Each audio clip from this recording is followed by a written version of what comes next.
नहीं बोलेंगे फिर मैसेज कर दिया सबको नहीं आ रहे.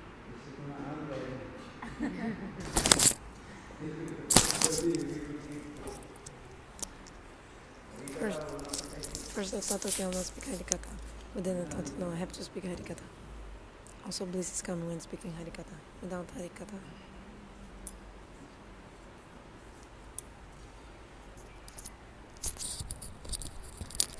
Okay, and also without Harikatha, before he told upstairs, everyone is going here and there. Without Harikatha, everyone is going here and there.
Visharga, which one?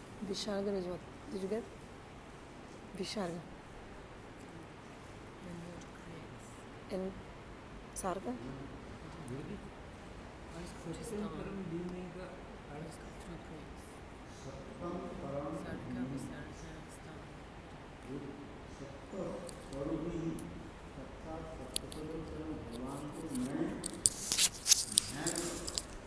And meditate in the Supreme Truth, Svayam Bhagavan.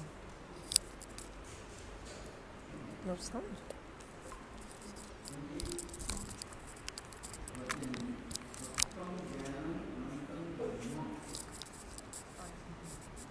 No?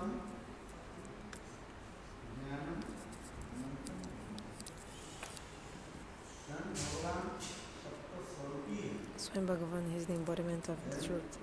Sata Svarupa.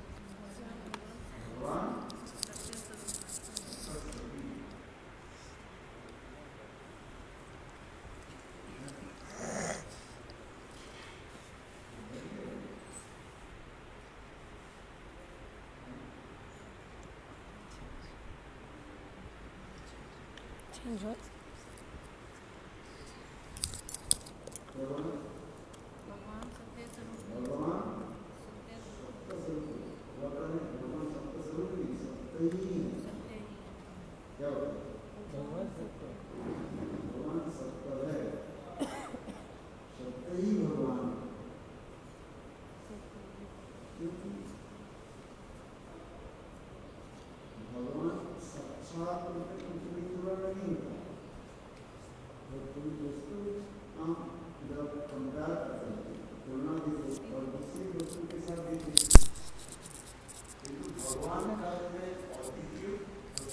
Bhagavan is something singular. There's nothing, no one, you cannot compare anyone to him. There's no one like him. He's unique and unparalleled.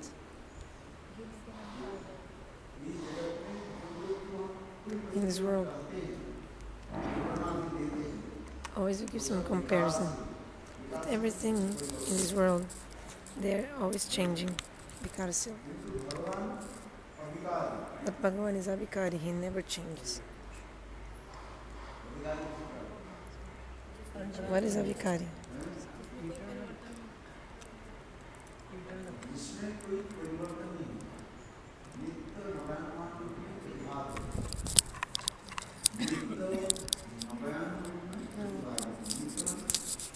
Nitya means always.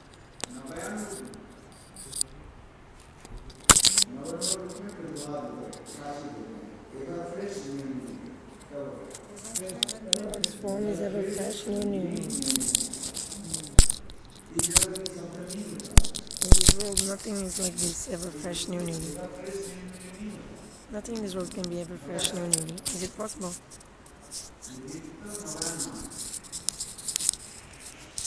Nitya Navayama.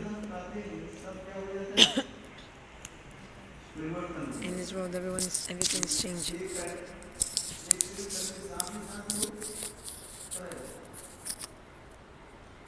One thing is here, after one second, it's not anymore. But in that world, there is always the eternal presence.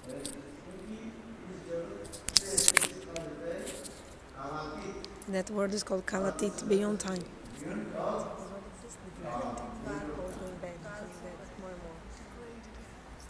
So in this world, everything is degrading all the time.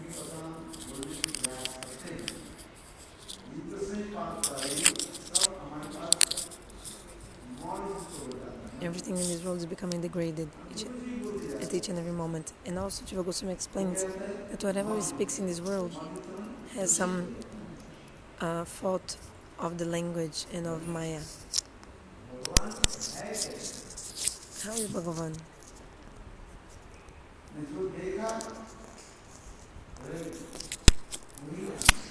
Those who have seen him, they know.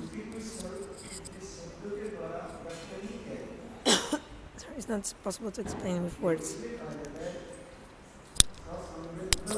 That's why Sasamveda Darshana. Something only when you realize, your own realization only. You cannot explain in words.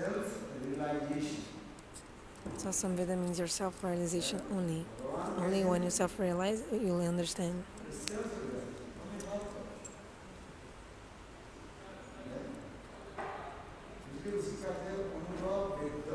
Anubhav Vidya is it's something that can only be realized, not understood by mind.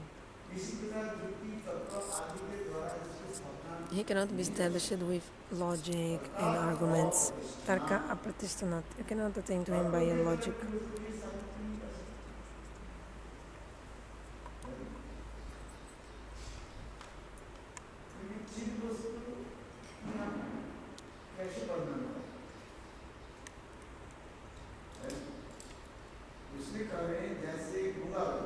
Like a dumb person, a mute person who doesn't speak. If you give him a rasagula to eat, so he eats the rasagula, and then after you ask him, how's the rasagula? The dumb person, what will he say? He'll express the feeling. Not with words, but with like some expression. Because he cannot speak, this person. In the same way, who is Bhagavan? What is Bhagavan? How to explain about him? Sorry, if once you see him, if you see him, then you can explain. But still the Shastra explain. Shastra is saying, for example, Shastra has many verses describing the beauty of Krishna, like for example, Brahapiram Natavaravap.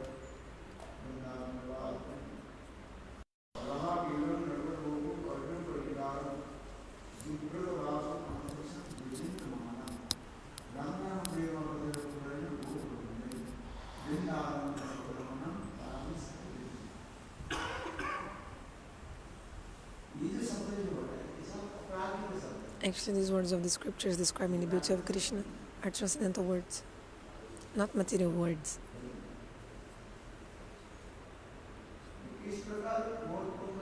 How Krishna wears the peacock feather on his head, over his head.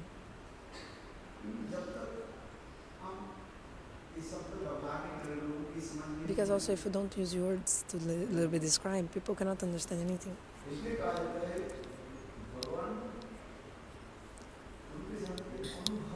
But you have just to realize Bhagavan, Anubhav, feel Anubhav, realization.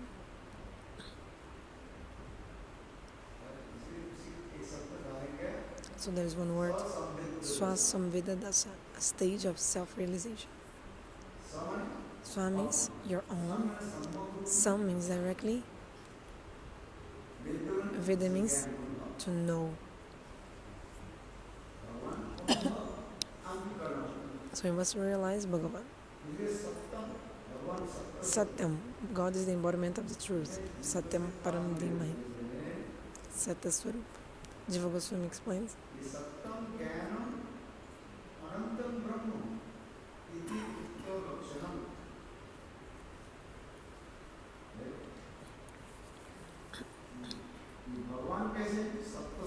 Bhagavan is the embodiment of the truth, embodiment of the knowledge. Brahma Svarupa also, embodiment of effulgence. No, Brahma Svarupa I don't know translation, sorry. Satya Svarupa, Jnana Svarupa, Ananta Brahma. Ananta means he has no end, infinite.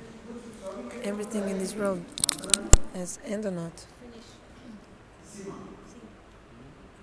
Everything has an end.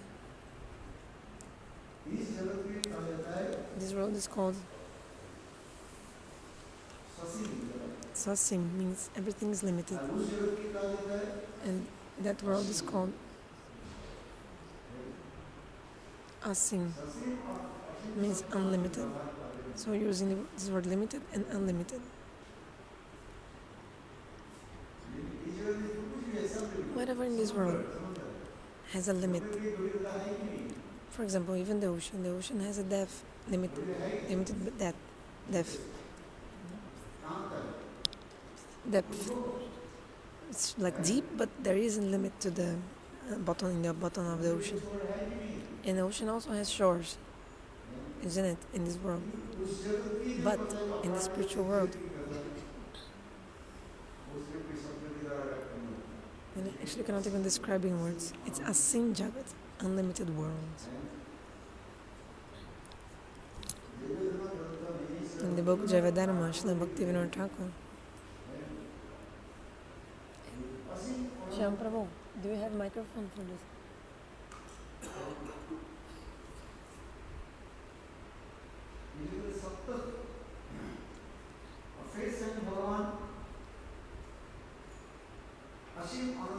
So Swayam Bhagavan, even though he is unlimited and endless, he manifests in his eternal form. He is always staying in his eternal form. Isn't it? Why? To give benefit to the jivas.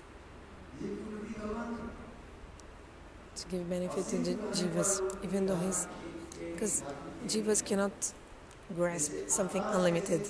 For example, the sky is also unlimited. So this example is given. The sky is unlimited.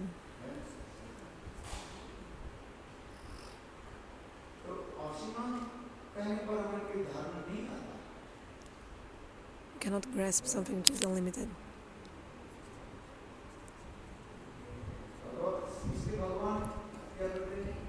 That's why Bhagavan manifests his form in the heart of the devotee.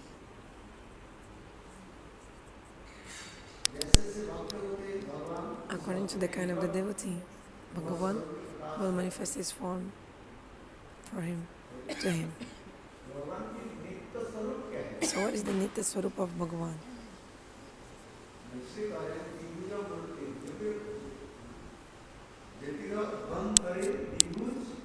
Shyamasundara.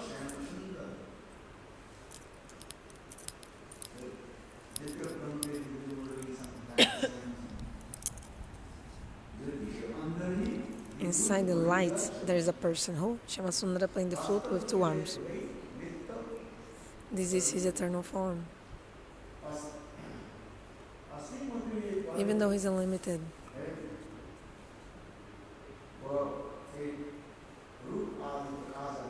he manifests a form. This is Achinta Beda Vedata. What is Achinta? Achinta Koloji Bhavatam Stakyana Jojayat Prakritya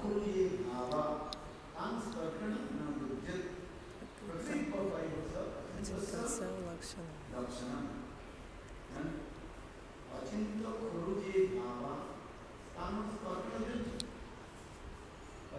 Achintya, inconceivable things, are things that cannot be established by logical reason, means and logic, or material mind, intelligence, etc. cannot establish these things. Things which are achinta. Biological also cannot establish. It's something like completely beyond the material nature. When Svayam Bhagavan mercifully manifests his nature, then we can understand.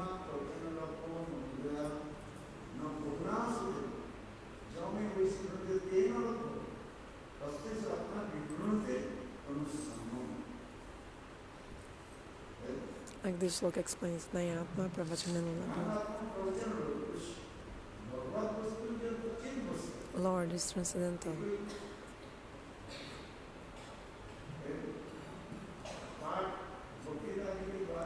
By giving lectures, you cannot.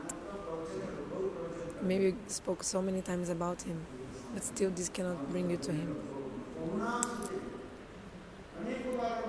Maybe you heard about him many times, also nothing.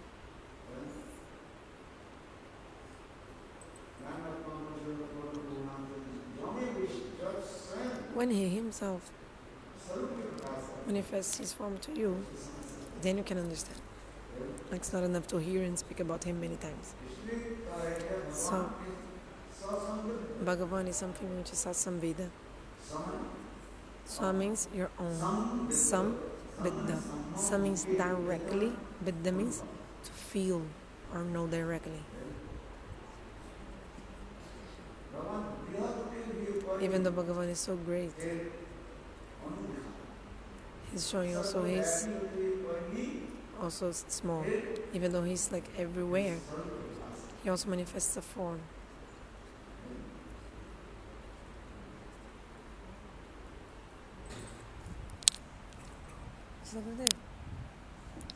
In the Jagat, everything is Nitya Navayaman or only Krishna form. Like some things are associate, parikar, everything like this. Trees, everything is always at each time more beautiful, more new each time.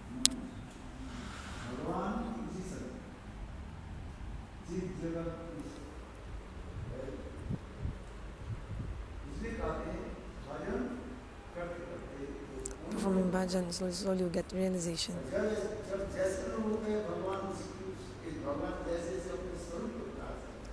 And then Bhagavan will show his form to you. And then the devotee will realize that form of Lord.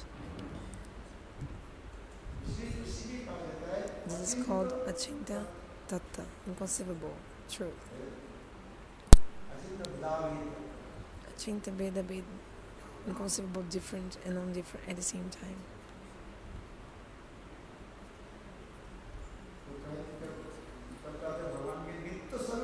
So what is the eternal form of Lord? Dvibhuja, Muralidhara, Shyamasundara, 2 arms playing the flute.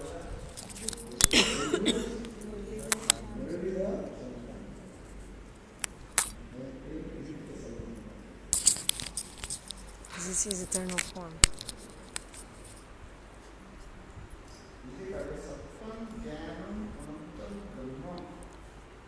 Satyam Jnanam Ananta Brahma.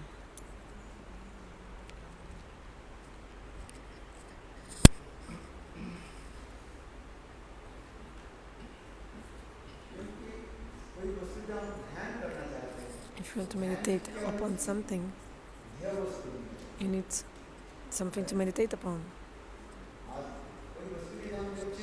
For example, if you think about something, if that thing doesn't have a form, then you cannot think about it. Can you think about the wind, the air? How is the air? Who has seen the wind?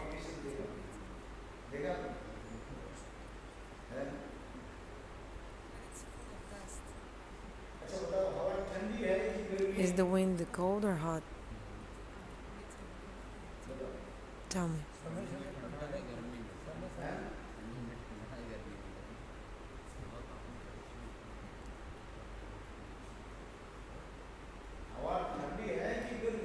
The air is cold, the wind is cold or hot?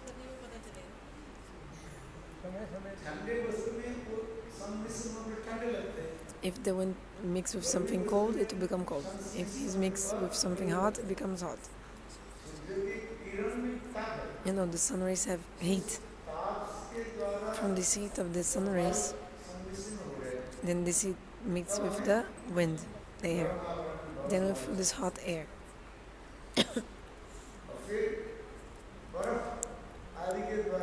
Then mixing the cold things like ice or other things cold. Then the wind becomes cold. You see how cold wind is coming. But the air in itself is cold or hot? Have you ever thought about it?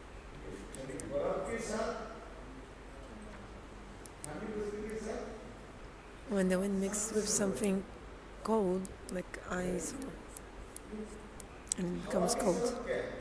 But the air itself, himself, like, how is he, cold or hot?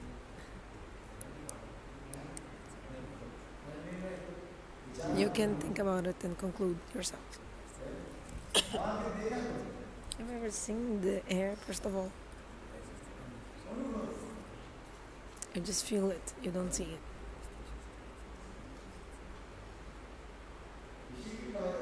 This is called Tat again.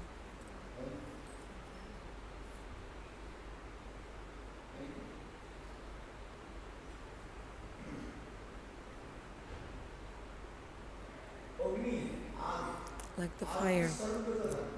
The fire has a form.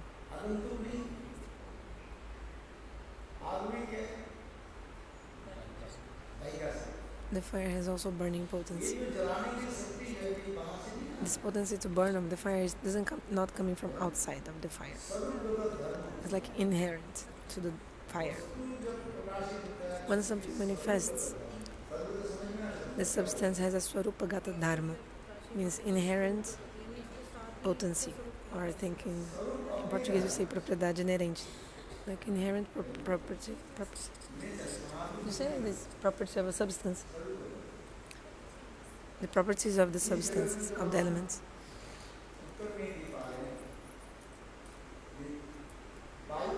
So how is the air? When you touch it and you feel it, then you understand.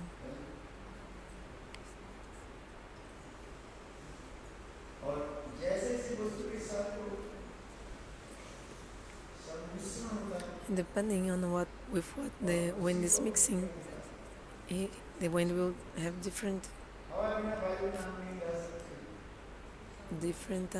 features.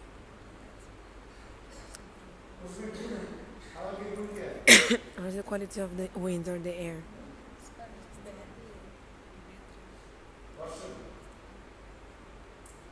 Huh?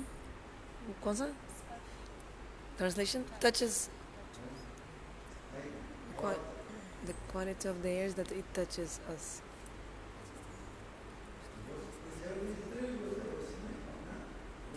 Everything in this world has their own qualities.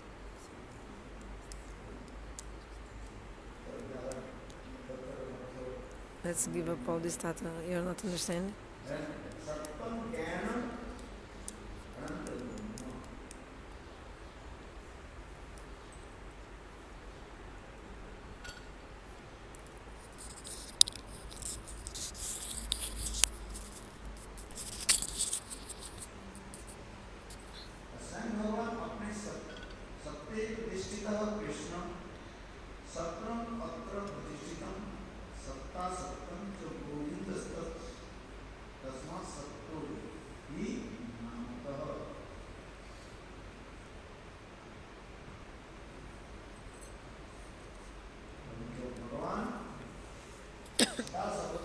So Bhagavan is always established in the truth. In this world, everything is changeable. Changeable, so it's not established in the truth because it's changing, transforming, becoming degraded, changing.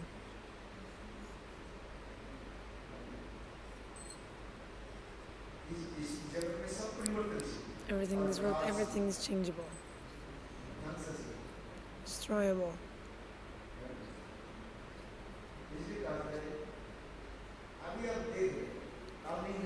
So, something which you're looking at today, tomorrow it won't be there any longer.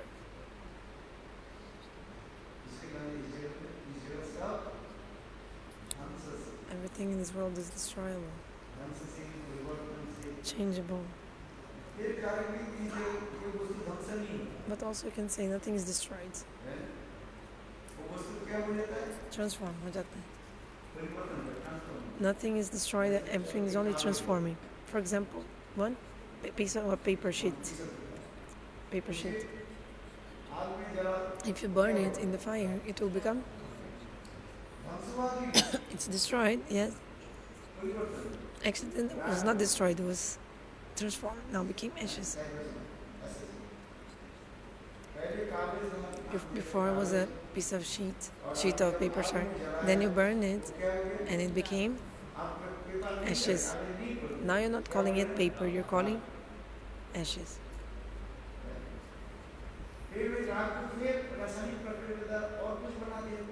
But then you can make other things out of it also.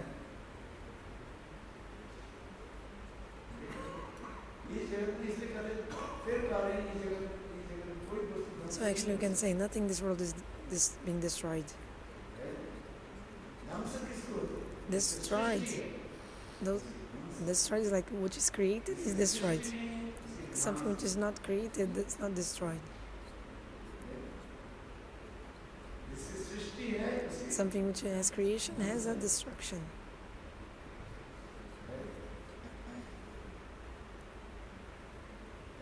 Isn't it?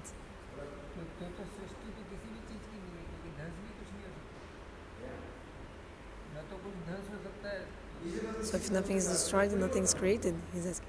But they're saying everything is only changing, transforming.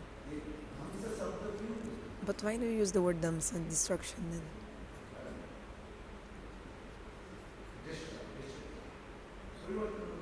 Because actually everything is only changing. The building, for example, a building. It was torn down.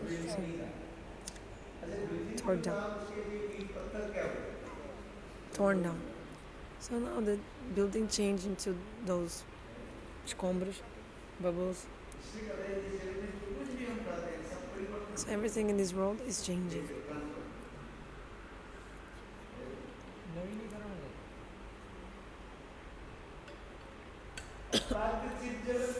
In the spiritual world.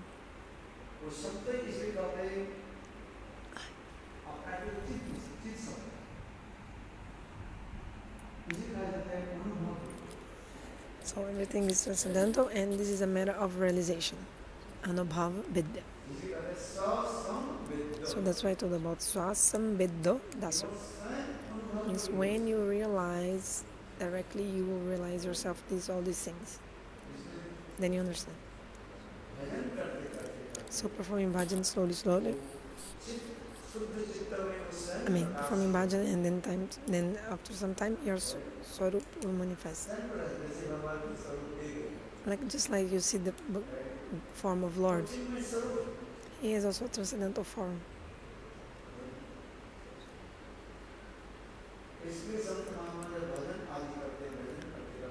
So the saints, they perform bhajan, and then Bhagavan shows his form in their hearts. I'll give an example. Once Srimati Radhika was in a solitary kunja with Shri Krishna. After meeting him, Srimati Radhika came out of the kunja, and Lalita Devi was standing outside the kunja. Lalita Devi told, "Hey Radhe, describe some of Shyamasundara's form. What did you see? Tell me how he was." But Srimati Radhika told, "I have never even seen him, ever. Lalita, you tell me how he is. How is he?"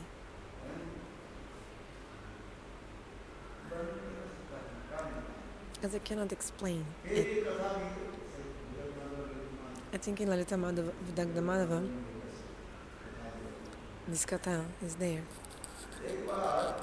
Once, or maybe Ujjwal Nilamani also. Anyway,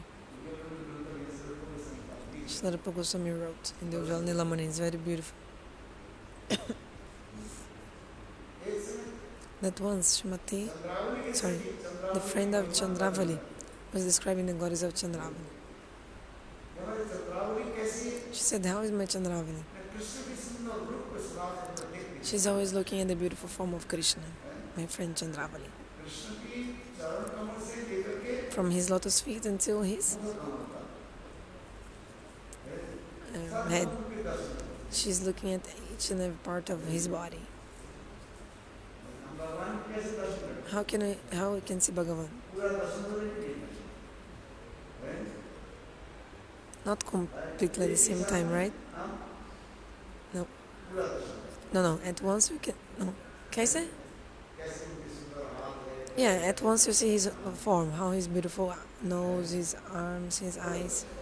Pura darshan, complete darshan. So much happiness in Govinda. So this friend Chandravali said, she's looking at the whole body of Krishna, Pura darshan, complete darshan. But one friend of Srimati Radhika was also present. She said, my Radha is not looking at the whole body of Krishna. Because when Srimati Radhika looks at one part of his body, she cannot look at any other place anymore. If she's looking at his eyes, she cannot look at any other thing. She just continues staring continuously at his eyes. But whichever part of the body of Krishna that Radharani sees, she becomes like completely fixed on it and cannot look at anything else.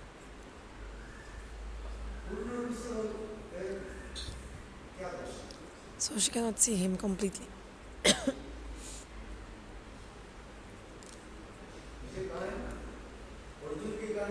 Arjun told, Dronacharya asked Arjun. Dronacharya put one bird on top of the tree. Dronacharya said, what are you seeing? Oh, I'm seeing him completely. I'm seeing, others said, not Arjun, no? Oh, I'm seeing everything. I'm seeing the tree, I'm seeing the bird, I can see the bird. Even the river nearby, I'm also seeing. The other brothers sitting down, I also see them.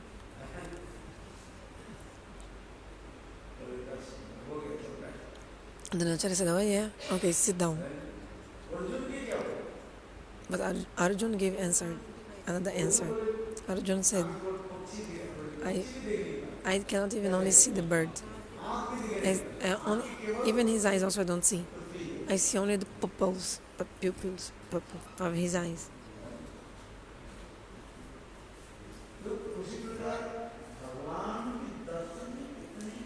So much bliss comes when you see Bhagavan.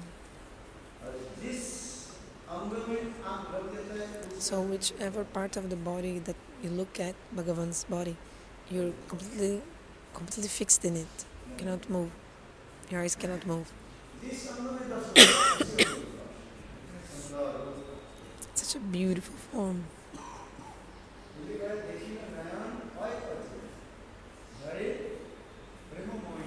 If you see him, you fall unconscious and flow of tears fall from your eyes.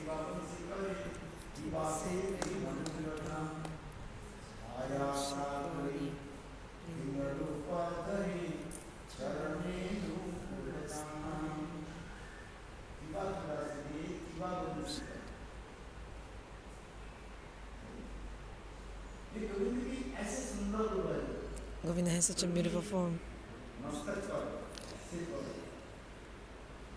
Peacock feather on his head. It's unprecedented, like so beautiful. The flute in his hand.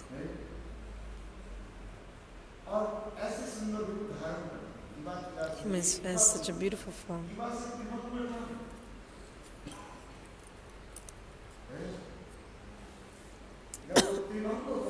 And he manifests three band-fold form. Such a beautiful form.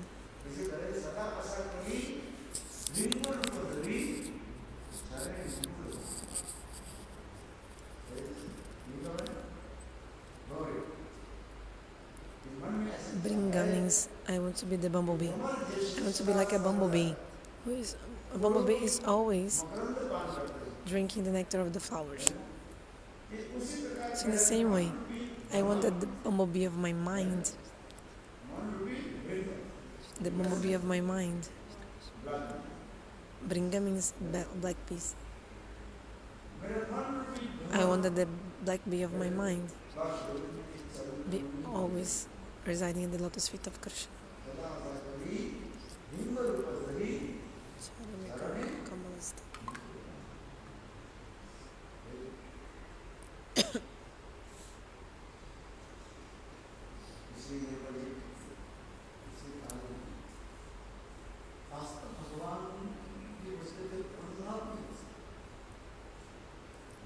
So Bhagavan is something that you can only realize.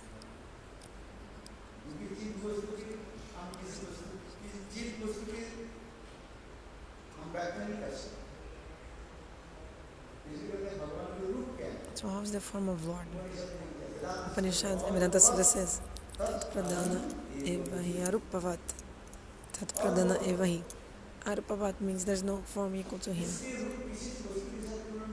You cannot compare his form with anything else. You cannot describe his form. Unique. He's the form itself. So one person has like, he's beautiful, he's rich, like he has money, he has beauty.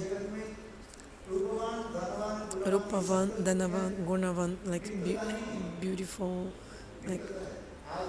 But this is not eternal. For example, today now you have money, so you are Dhanavan, means with rich. But tomorrow you become poor. So you'll not become Dhanavan, you not continue rich because you lost your money. So these qualities in this world, they're not eternal. When you use these words, it has so many qualities, so much beauty.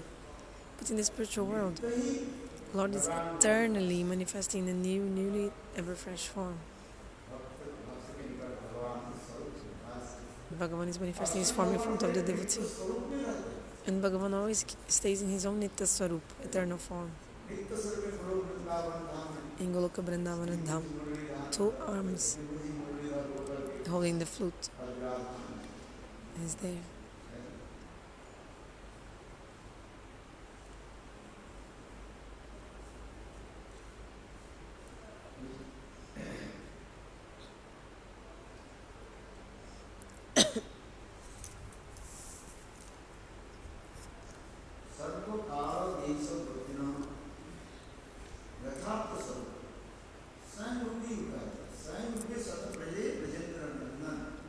His original form, Brajendrananda Shyamasundara. Svarupa Brajendrananda.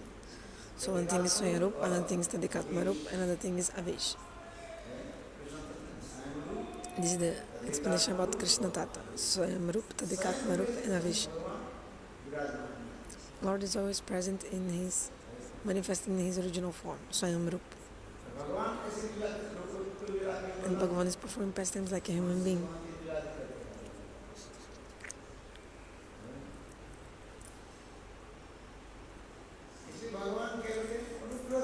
That's why Bhagavan mercifully, he appears from the spiritual world and manifests his form here.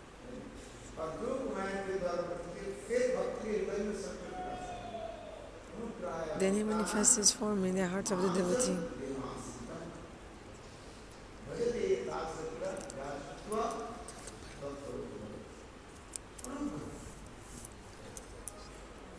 To give mercy. So Bhagavan comes from the spiritual world.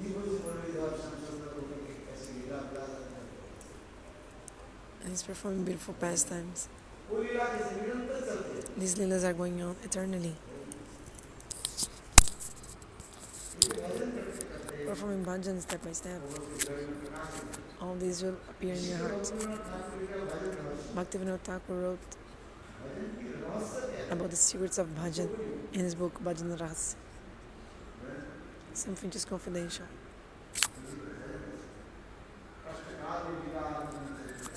Meditating in the Ashtakaliya Lila.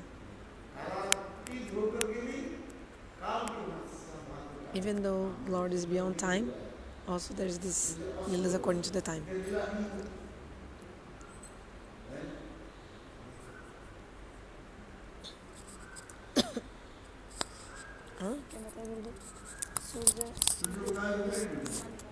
Yeah, but what he said about this?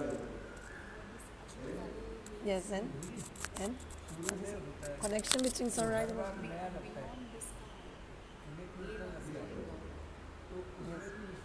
and?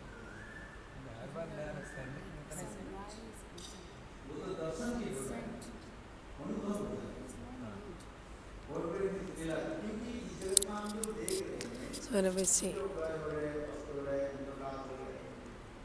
Us Jagat,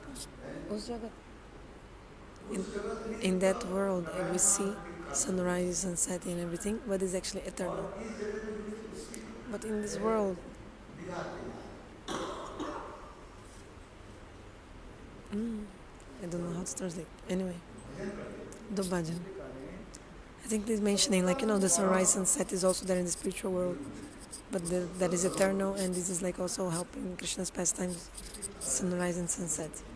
But it's different than this sunrise and sunset in this world, which is material.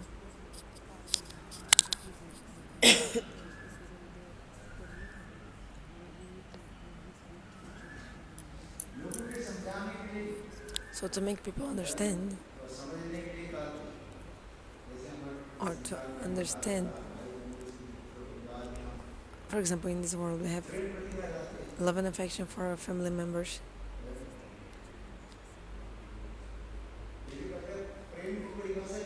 What's the definition of prema? Same love that you have for material things and material people, just transfer to Krishna.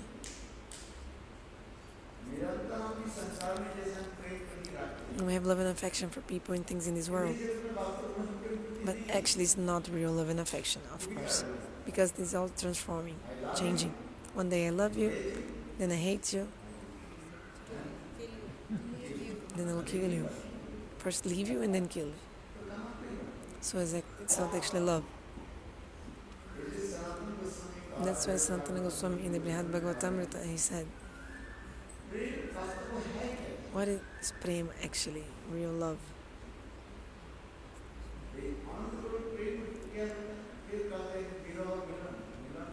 Meeting, separation, meeting. The empire of prema is full of meeting and separation. Empire of prema, prema-samrajya. That's why I thought about directly and indirectly. Directly means milana, meeting. Vyatirika means indirectly means separation. But there is also separation in the meeting and meeting in the separation.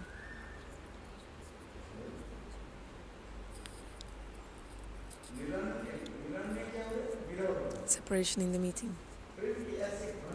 Prema becomes so condensed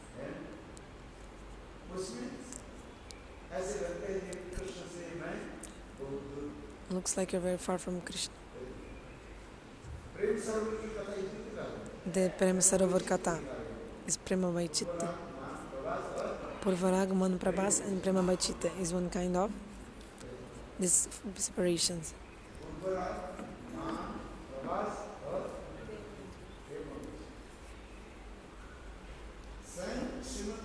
Srimati Radhika herself, she's meeting with Krishna. Both are sitting together, speaking to each other. They're speaking to each other, embracing, kissing, all their amorous dealings, affairs is going on. And then suddenly, this bumblebee comes, wants to sit on the face and also lotus feet of Srimati Radhika. Srimati Radhika becomes afraid. She starts shaking her foot so that the bumblebee does not stop and sit on the feet, on her feet. Beautiful description. But again and again, the bumblebee was trying to sit on her foot or sometimes her face. Why the bumblebee wanted to sit on her? What is the meaning? All the limbs of Srimati Radhika are fragrant like the blossomed lotus flower.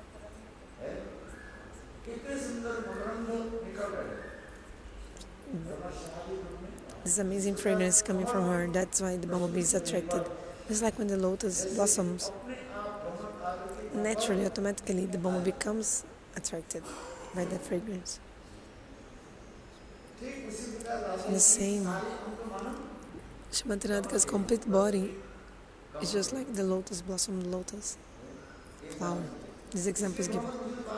That's why the bumblebee tried to again and again sit on her and Srimati Radhika.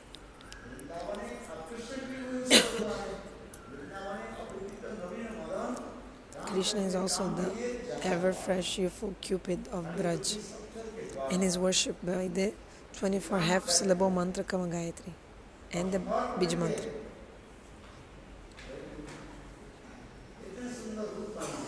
Such a beautiful form he has. Bhagavan has how many lotuses in his body? 8 lotuses in his body.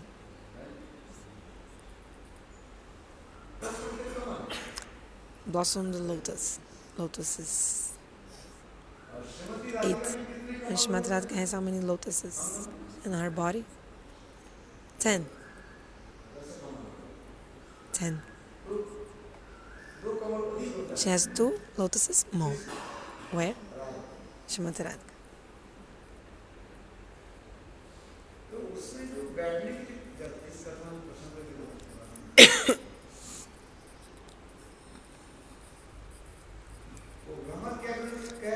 So the bumblebee is doing what he is doing, trying to sit on the face of Srimati Radhika.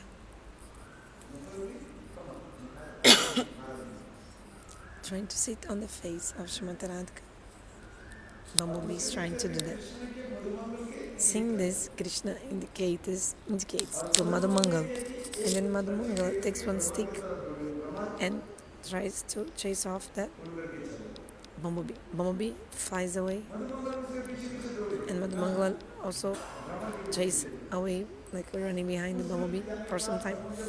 Then when the bumblebee finally is like completely disappeared, then Madhumangala comes back, and he just told, Madhusudana has left, and he'll never come back again. He won't come back. Hearing this word,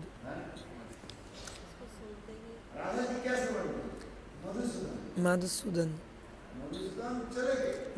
has left and will not come back, because a bumblebee also means Madhusudana, and one of the names of Krishna is also Madhusudana.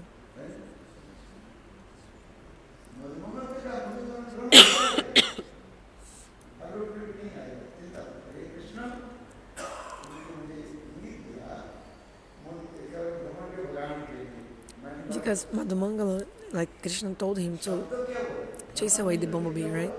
Krishna indicated for him to do that. So when Madhumangala came back, he just saw, oh, Madhusudana has left. Madhusudana means some person or like also an animal, like this bumblebee, which is always sitting on the flowers to take the nectar, the madhus, like the honey from the flowers. But another name of Krishna is also Madhusudana. Madhusudana has many meanings. Another meaning of Madhusudana is this honey of this material world. He's Sudayati, he's cutting our honey of material world. Means our enjoy of sense gratification. Lord makes us drink the nectar of also his prema. So he is Madhusudana. Swayam Bhagavan.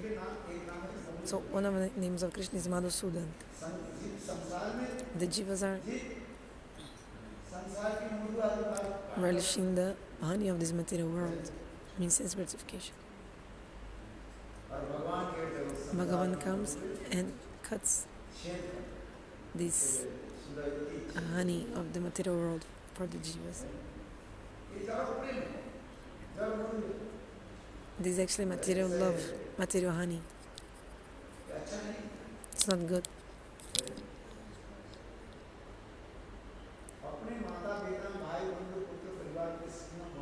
Like the love and affection that you have for your families. There's like a honey compared to a honey. The love you have for your family members and a husband, wife, children, mother, father. These are attachments. Material attachments. But Lord cuts off our material attachments. Jara Ashakti.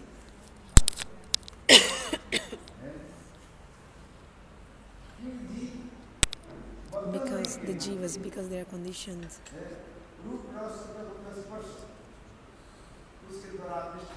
The living entities are attracted by form, taste, sound, smell, and touch. Rupa, ras, shabda, gandha, and sparsha. These are called pancha tanmatra, or 5 objects of the senses. Rup, beautiful form. Our eyes want to go where is the beautiful form. Ras, taste, shabda, sound. If someone is singing with a beautiful voice, full of rhythm and melody, our mind becomes so attracted.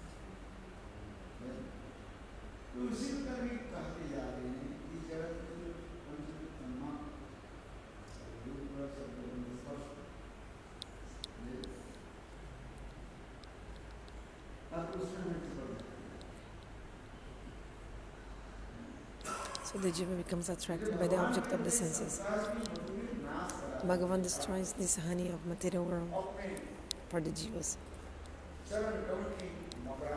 And then he makes the jivas relish the honey of this from his own lotus feet.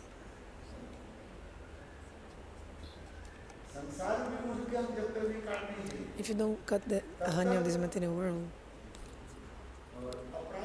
you won't be able to realize transcendental things and also not relish transcendental things. We won't be able to. At the same time, you cannot relish both. In Hindi, what do they say? You cannot put 2 swords in one case, sword case. You cannot put 2 swords inside. Only one sword fits in it. So here or there, you have to choose. You cannot also cross a river putting one leg in each boat. It's impossible. Is it possible to cross a river with each leg in different boats? But we are in this material world doing bhajan.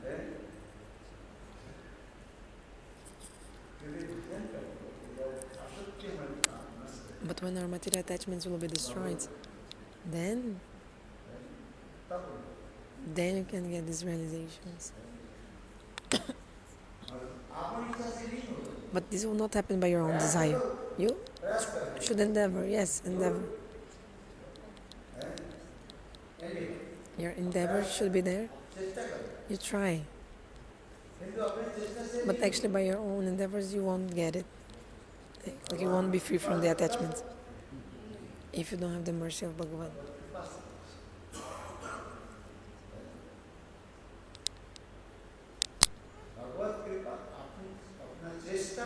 So the Lord's desires, Lord's mercy, and your endeavors.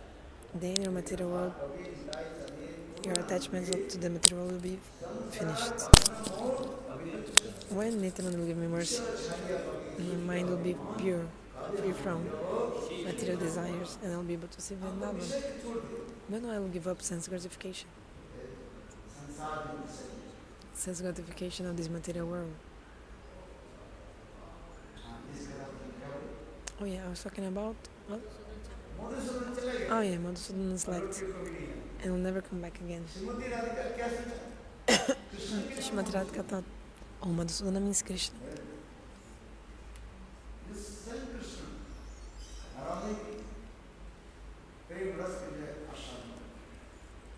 Krishna who relishes the prema rasa of the heart of Srimati Radhika. So he has left. And then Srimati Radhika was calling out, Hare Krishna, Hare Krishna. She started crying and then she fainted. She was sitting on the lap of Krishna himself. But her mood was that Krishna had gone, left me, and went away. So she called out, Hare Krishna, and fainted. Krishna saw this and he became shocked. This has never happened to me, these kind of things.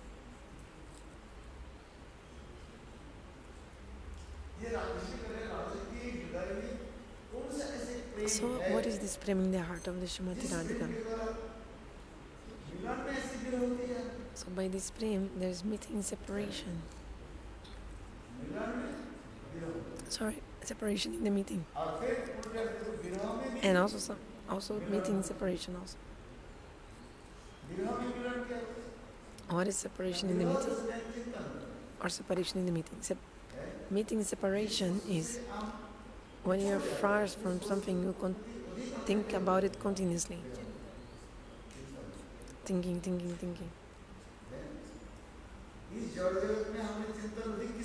In this world, we think more about what? You tell me. Your enemies. You'll think more about your enemies. More you remember about your enemies.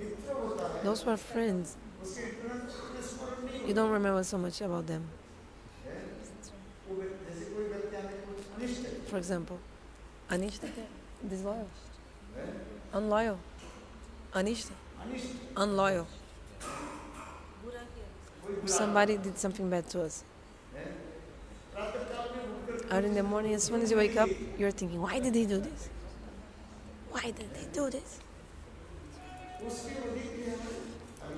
So we become so absorbed thinking about him and what he did.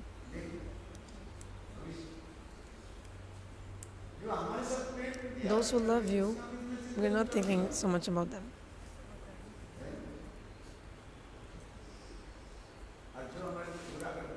But as we're thinking about those who did bad things to us, we're thinking about them. Absorbed. You know, like Shishupal. He was always thinking about Krishna. Absorbed. Krishna's thief. This, that. Liar. He's a debauchee. He's this and that. And thinking like this.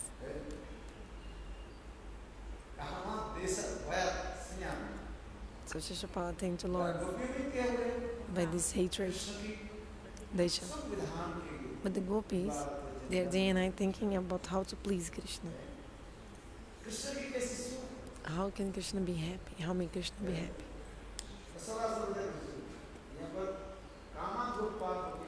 Kamad Gopa. The word Kama means prem.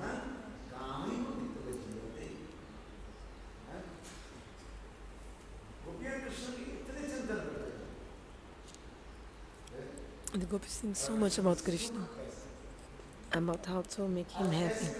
How today can make a beautiful garden for Krishna. How can we put these flowers on Krishna's body and like decorate his body? They're thinking. How today can we decorate Krishna and dress him up? Thinking about Krishna, immersed completely.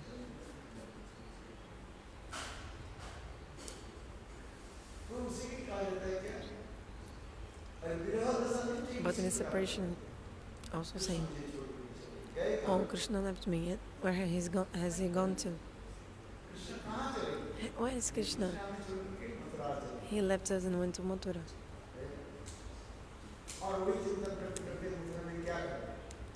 And what is doing in Mathura?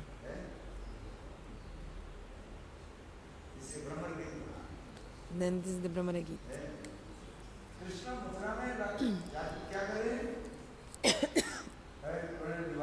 Krishna got married in Mathura.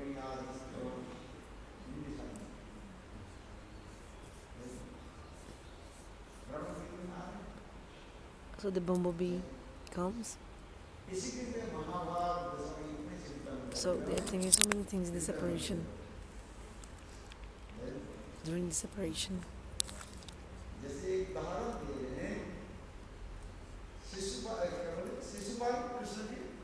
I'll give an example. Shishupal is thinking about Krishna. How is he thinking about Krishna? He's absorbed. How? Krishna is a thief.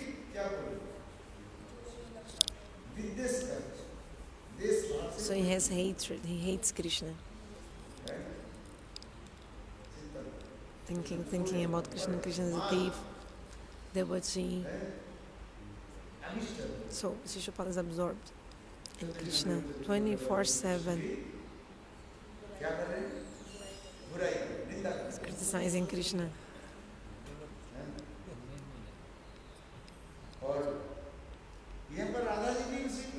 And Srimati Radhika also saying, what is she doing? Hey bumblebee, why again and again you come back here? Why do you come back again and again? You tell me.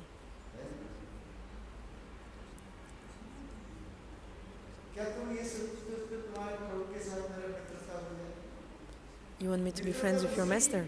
Yeah? We can only be friends with somebody who has the same mood as us. We cannot be friends with someone who is completely opposed to us. For example, a thief can be friends with another thief because both steal. So you can learn from your friend because he's also a thief. Oh, tell me, how would you steal? And they discuss about it. So a thief can be friends with another thief.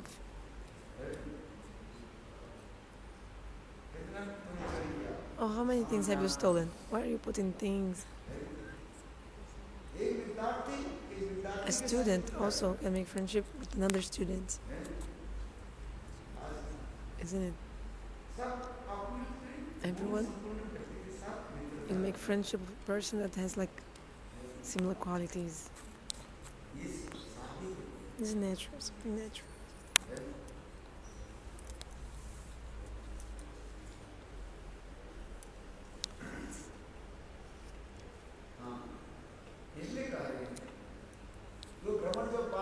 See, the bumblebee was coming back again and again. Then Srimati Radhika, she felt humility and sometimes at the same time envy, like jealousy, all these moods coming together. So she said, bumblebee, they are coming back again and again, and you start speaking about the glories of your master. What are you speaking about? Bumblebee is saying, hey Swamini Srimati Radhika, my master has no fault.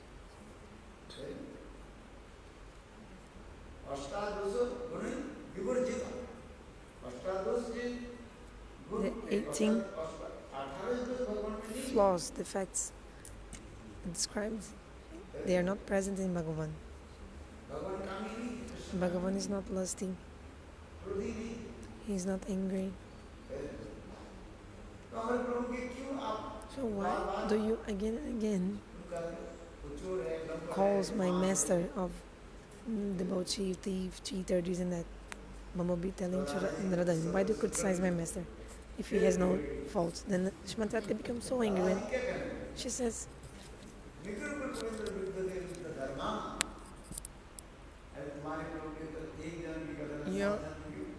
your master has not defects even from this life. From 3 lives before I tell you all his defects to you.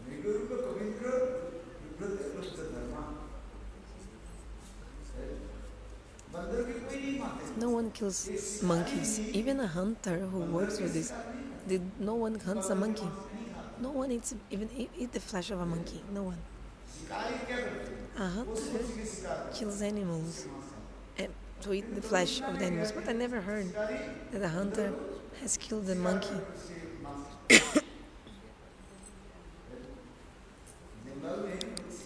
People hunt in the jungle, like birds and other animals,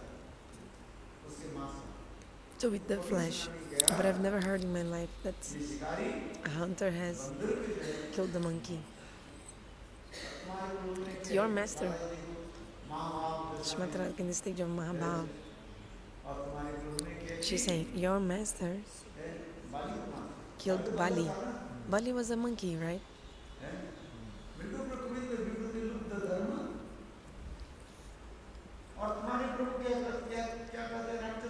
And you know, your Prabhu, Ramachandra, he is saying, oh, I am always speaking the truth. I always follow the code of the warriors. But you know how he killed the monkey? From his back. He shot an arrow at his back. This is not the code of the warriors, Kshatriya Dharma. The warriors, the Kshatriyas, they fight with the opposite person, the opponent, on your friend, in front of you. But what he did, there were 2 brothers, Sugriv and Bali.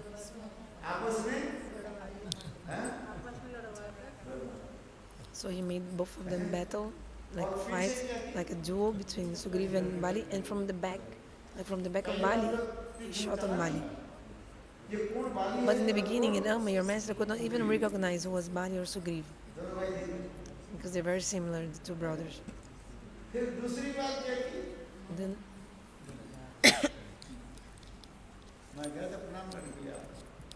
I went to the pranam, but I didn't see that time.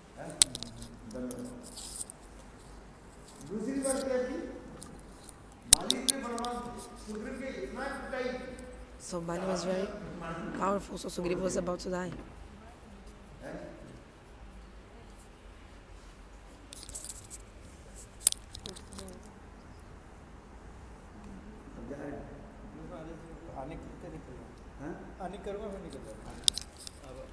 I'm going after my enemy. Okay. So Bali beat so much Sugriva that Sugriva was his body was completely finished because of Bali's beating him. Sugriva ran away and came to Ramachandra and said, you did friendship with me, you said you're going to help me with the witness of the fire, but today I was about to die. Why did you do this?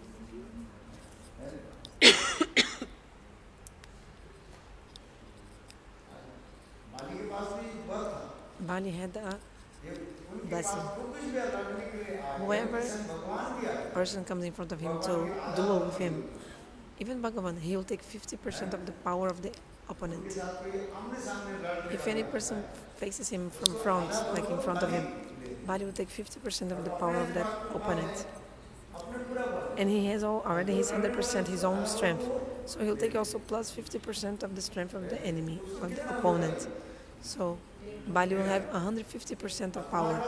And you, the opponent, will have only 50% of strength.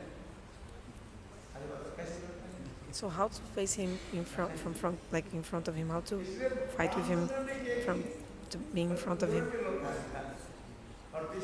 So Ramachandra was like in the back.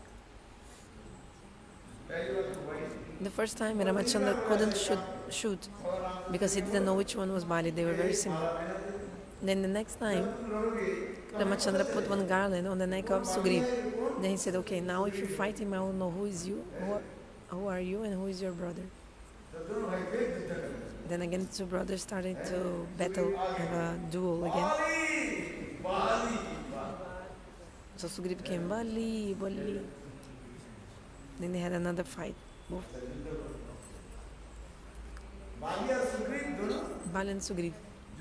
They were fighting each other.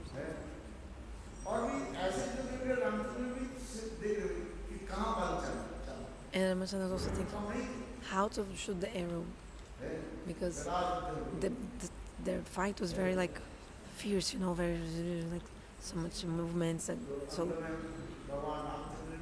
anyway, and Ramachandra shot an arrow from the back.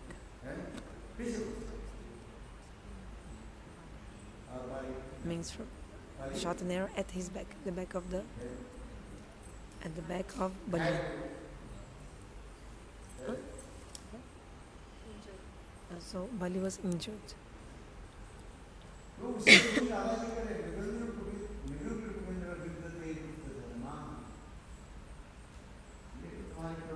So Srimati Radhika is saying, look, how is your master?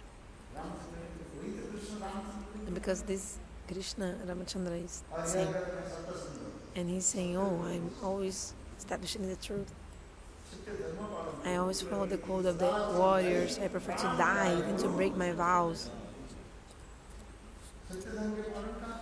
So he didn't actually follow the code of the warriors, Kshatriya Dharma. So in the stage of Mahabhav Prem, Srimati Radhika is speaking about these things. Okay, Krishna followed, Ramachandra followed the Satya, the truth, the vow of truthfulness or not. Actually, Bali himself asked this to Ramachandra. Bali said, why did I become your enemy? I didn't do anything against you.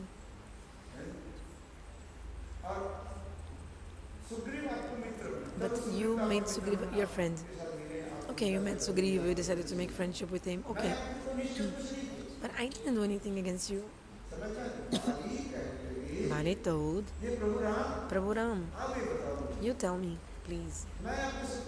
How did I become your enemy? I didn't do anything against you. I have never even seen you before. We didn't even speak to each other before. How did I become your enemy? My brother Sugriv became your friend.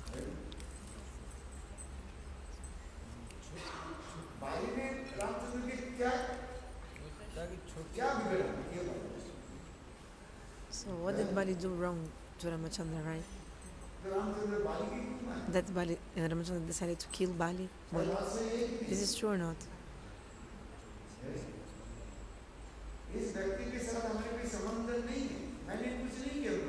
Like you didn't do anything against that person, nothing. Then suddenly that person is doing something bad against me. Why? Should be there a reason. Should be there. Why he's doing this?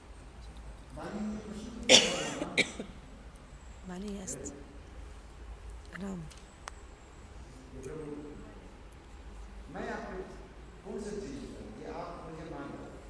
Prabhu, why did you decide to kill me?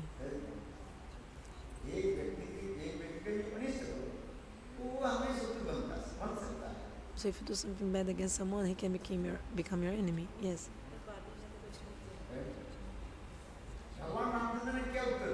But Bhagavan Ramachandra gave which answer?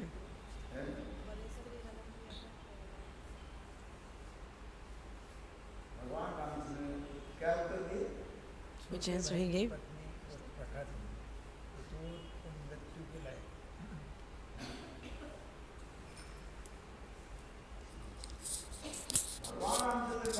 Bhagavan Ramachandra told, look,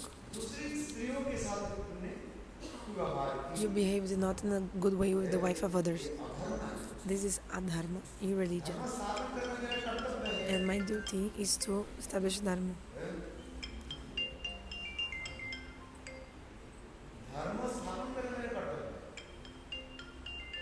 my duty is to establish dharma.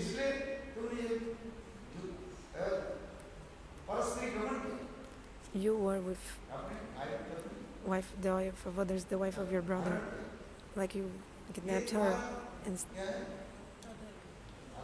so this is irreligion. That's why I had to kill you.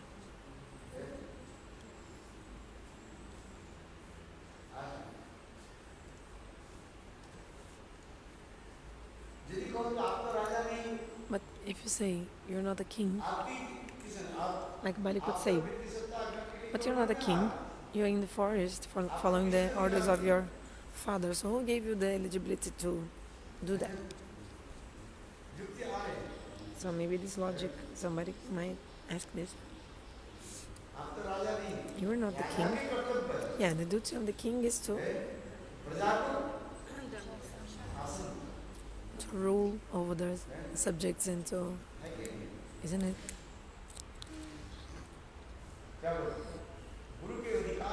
For example, the eligibility of the guru, the duty of the guru, prerogative of the guru is to chastise the disciple.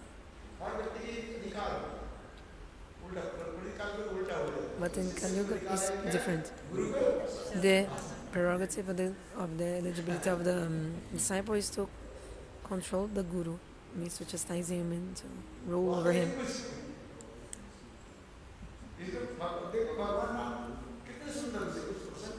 In this context, you can read the Ramayana.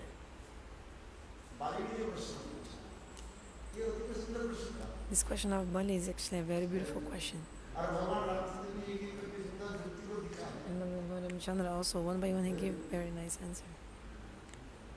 Logical answer.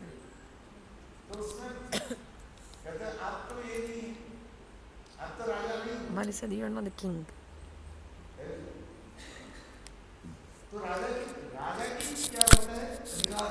The king has the power to, prerogative, right? To subdue the subjects, means to chastise the subjects and to rule over the subjects. Sometimes I speak. Bhagavan Ramchandra, he told that because actually he's from the dynasty of his father, he's also in the woods taking care in the name of his father, and he stole the sister, wife of his brother, so this is wrong. And his duty is to finish all this terrorism.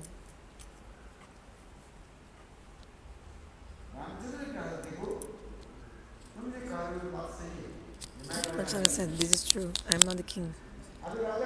Who is the king? Bharat.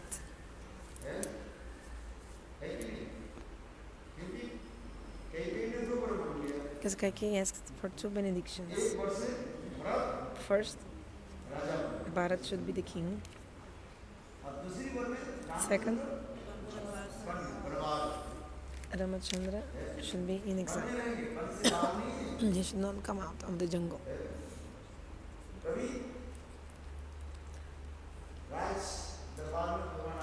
Ramachandra could never come to a city or to the kingdom, the capital, like the cities and everything, downs, only stay in the jungle. So Ramachandra told Bali, now the king of Ayodhya is Bharat.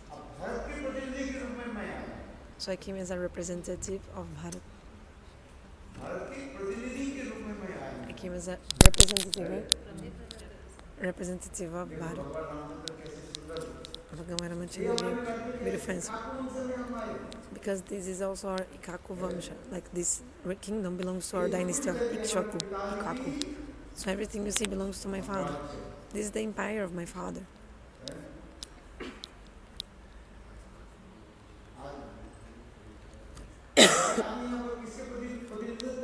So I'm here as a representative of Bharat.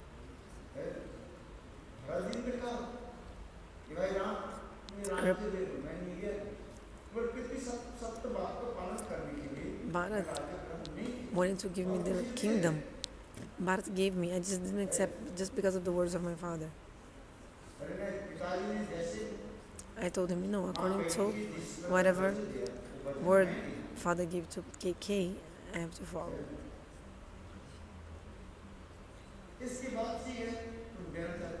After that, okay, if you want to give me later, I'll accept it.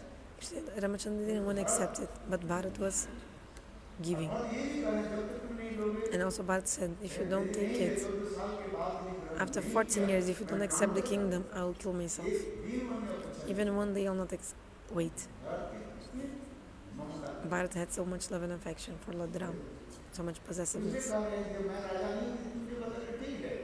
So Ram told Bali, this is true, I'm not the king, but I'm the representative of the king. Representative of the king. So that's why now I'm in the forest. What you did is something which is immoral. To stay with the wife of what the others, this is immoral. Immoral. Plus that's said in one verse. Like it's against the moral and ethics.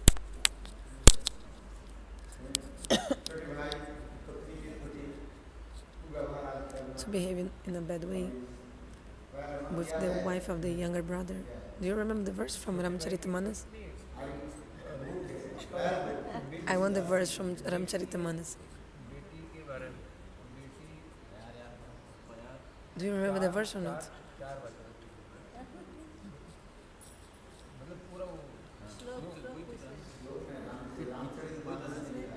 So it's from Ramcharitamanas. The verse is there.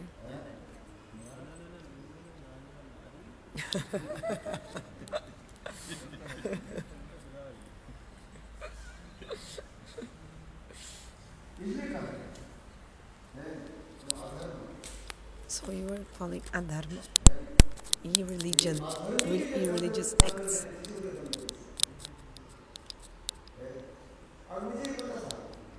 So I have to punish the irreligious. And Ramachandra also told, I knew that whoever faces you, like from front, in front of you, you'll take 50% of the strength of the person. That's why I had to kill you from the back. That's why.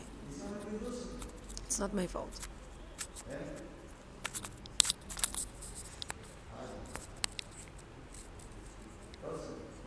Very beautiful. So what is my fault? Ramachandra told.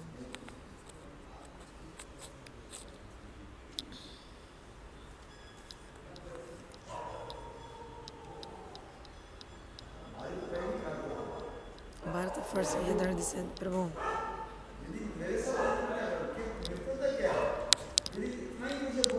if you had told me before that I should catch Ravan, make some friendship with me, Bali told Ram, if you just told me this, I would go anywhere, Patal, anywhere, Swarga, I would go to anywhere, find this Ravan and bring him to you.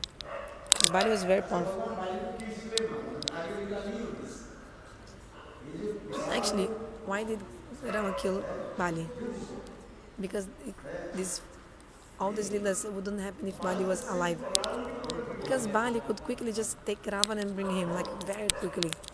So all this big war of Ramayana wouldn't happen if Bali was alive. One day Bali was on the beach giving water to the sun god, like oblations to the sun god. Ravana came and wanted to fight with Bali.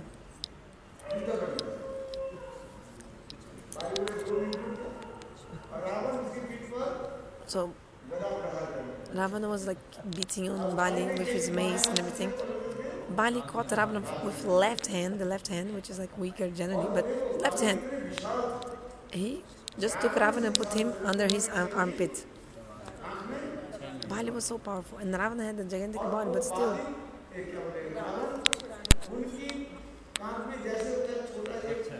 Ravan under the armpit of Bali looks like one small animal which is sucking our blood. I don't know also English name. How it's called? Like a leech. No, I think not that one, big one. Like looks like a mole. No, which one? You know that one which looks like a mole, yes. Maybe this. Take. Okay.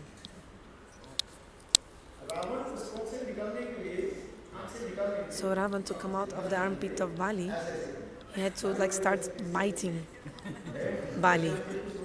Just like some insects that then they're like itching and So every second is. This is the nature of the monkeys. They're always itching, time to time. I don't know why they're itching so much their body all the time. Have you seen? Monkeys are always itching their body.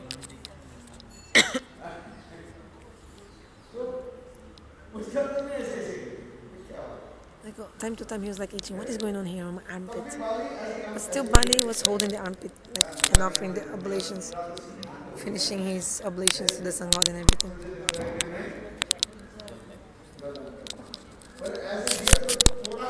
So when he little bit moved his hand to offer the oblation, then Ravana came out from the armpit and ran away. Ran away. Ravana was surprised. Oh my, he's so powerful, this Bali. First of all, Bali had that benediction I told you. He would always take 50% of the opponent's strength. Whoever would fight him from front. But Bali was also gigantic. He was not an ordinary person. That's why Ravana never again came back in front of Bali. Because he knew how powerful was Bali. So this Bali is saying, hey Prabhu, if you had just told me, like, or if I just got to know that your wife Sita Devi had been kidnapped by Ravan, like, very quickly I would solve this problem. Ravana could be anywhere, in Swarga, Patal, in the earth and water, sky, anywhere. I'll just drag him and bring him to you. But you didn't do friendship with me, you didn't even tell me.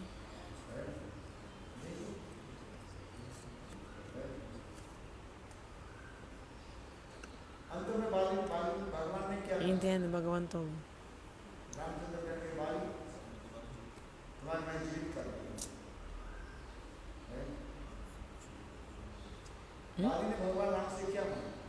Okay, I'll make you alive again. But then Bali said, Prabhu,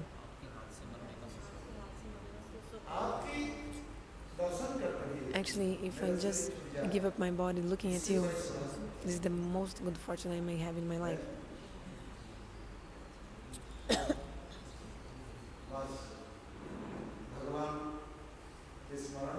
So remembering Bhagavan, Bali give up his body.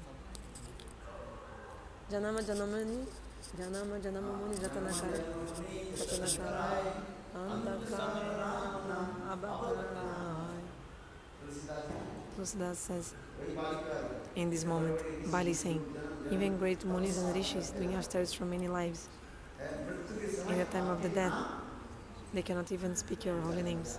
They are not able to chant the holy names. Even after lives and lives of bhajan and sadhana. So, hey Prabhu,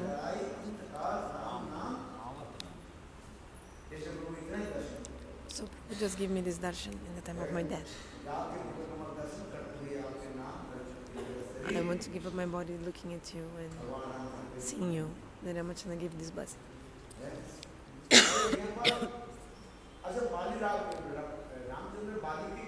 So, okay, why did Ram kill Bali? Okay, he was with the wife of others. It's like for teaching to the others and everything. But the main reason why Ram killed Bali was that if Rama wouldn't kill Bali, later on, killing Ravan and all this battle, everything wouldn't have happened. The Lila would not be able to continue. The Lila would finish at that time.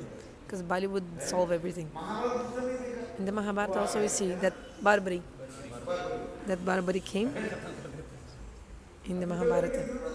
He was able to kill everyone, so if he was there, the war wouldn't even need to take place. With one arrow, he could kill everyone. He had this kind of power. So Bhagavan, what did he do? Cut off his head and put his head on the top of a hill. He said, okay, Prabhu, whatever you desire. I will just be here looking at your pastimes. Do you have your charger? Then Bhagavan cut off the head of the Barbari and put his head on a high hill, and he was having the darshana of the battle from far for 18 days. Because the war lasted 18 days. After that, when the Pandavas won, all of them, they were so proud, like, oh, I did this, I did this, I did that, I did this and that. Bhagavan, oh yeah, don't fight, because Bhima was saying, I killed this person. Arjuna said, I killed this other one. They're like bragging.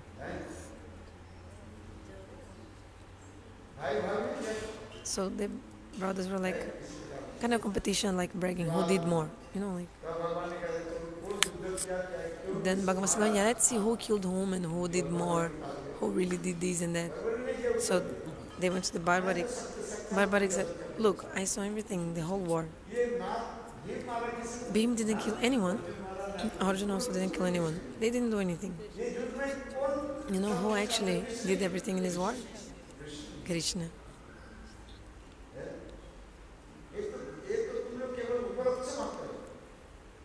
They were just like instruments. Actually, Bhagavan did everything. How can you tell that? Instruments. They were instruments.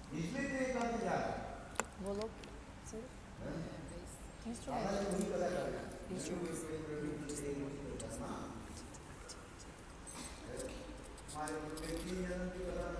So I remember about 3 lives of your master. Srimati Radhika told the bumble. Ramavatar Katha, and also about his Bhamanadeva avatar. And third, this Krishna Katha. I know about his 3 lives.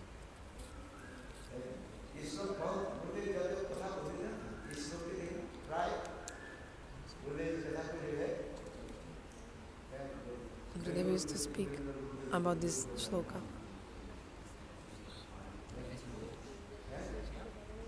Brahmana Gita.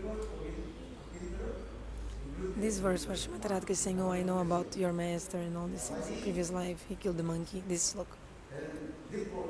In the divine madness, transcendental madness, Radharani is speaking to the bumblebee. Srimati Radharani. How can I be friends with your master?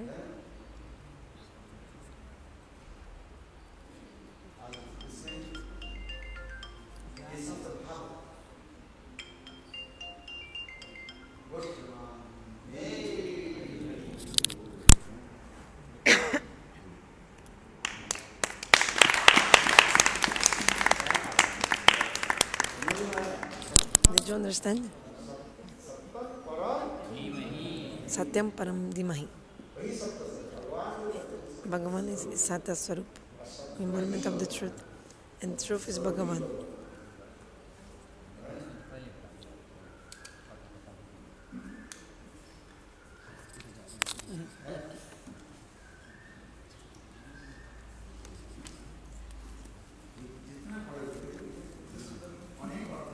So many meanings I give. Only the word Sata has so many meanings here described. 6 meanings.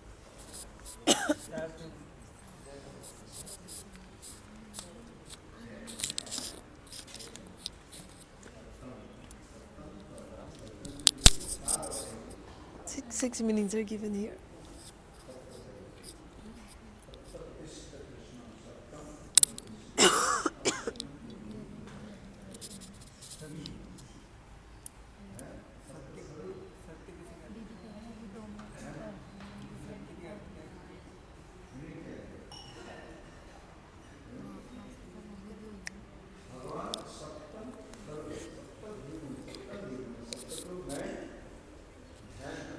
Meditating the Supreme Truth.